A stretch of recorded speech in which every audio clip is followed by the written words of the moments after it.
This is Rick.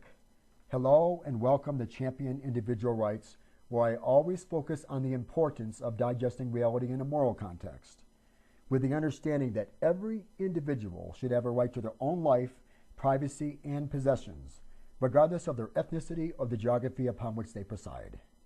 Today, we live in a world where U.S. politicians are behaving as if individual rights do not even exist. How can we turn this situation around?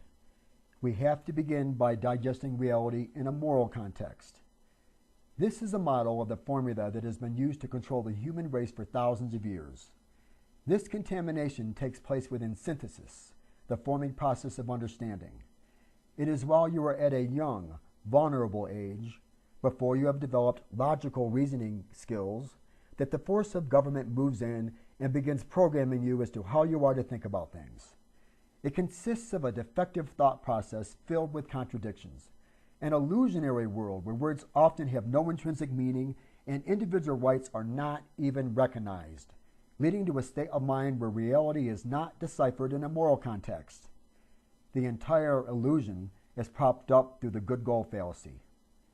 Today's focus is going to be on liars, cheaters, and deceivers, Hillary, Obama, and Soros.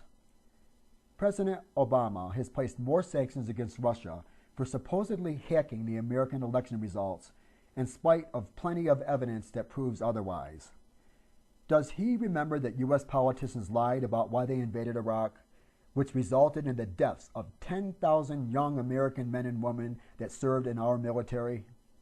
An estimated 1.4 million Iraqis have also been killed over what amounted to be imaginary perceptions, packs of outright lies. U.S. politicians lied, and they all died. Do you think U.S. politicians really care about our young men and women that serve in our military? There's an estimated 50,000 veterans that are homeless today, all while the Pentagon can't even account for $8.5 trillion. In reality, there are plenty of sound reasons why Hillary lost the election to Donald Trump, aside from all of the dirt in Hillary's emails and the Clinton Foundation scam. Does Hillary realize that she could have lost the election because of that embarrassing coughing spell she had that seemed to last for ages? It gave people the impression that she was in poor health and not fit to run for office. Hillary had a frog in her throat, and her handlers should have interrupted this coughing spell early on and said something like, "Let's give Hillary a moment to clear her throat and get a drink of coffee." This most likely would have been met with applause.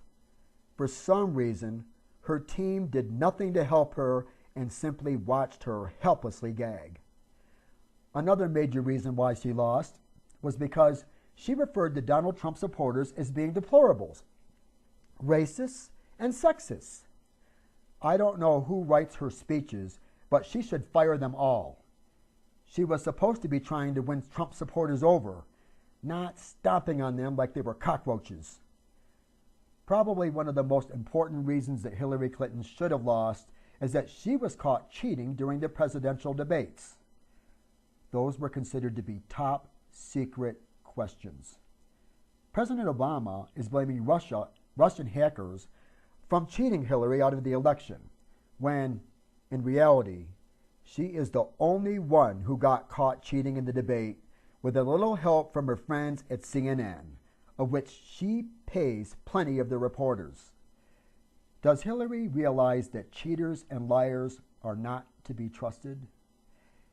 If President Obama and Hillary Clinton would just be honest, then they should have recognized that we had severe election fraud committed right here in the United States in an attempt to steal the election from Donald Trump.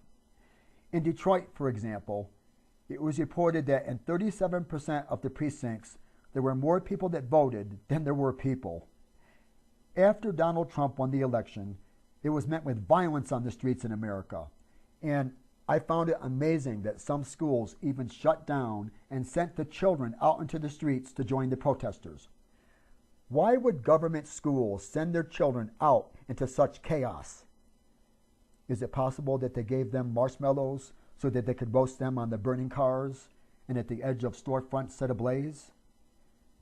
Perhaps they just wanted the kids to get a picture standing in front of the wall that had "Kill Trump" written on it.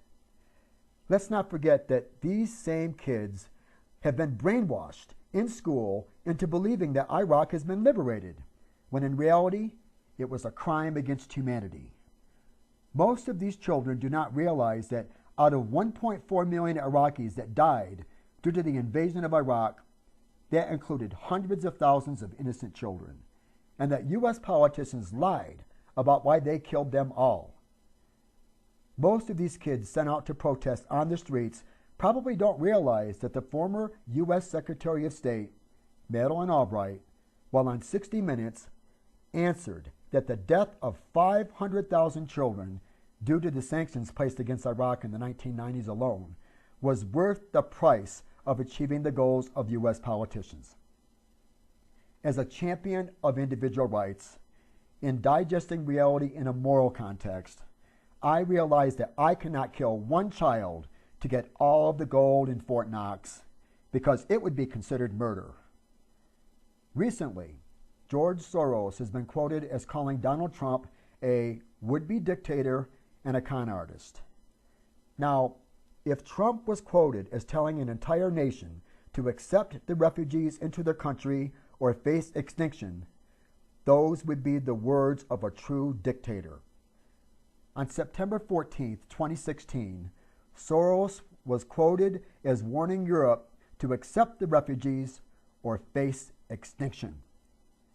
With his remarks, he threatened the lives of all of the people in Europe if they do not meet his demands. It is time to start fighting and promoting for the rights of the people of the world. There is no reason to continue following in the errant footsteps of our forefathers. It must be recognized that the moral law applies to all rational creatures necessarily, to all of the human race, and that would just happen to include the political leaders of the world.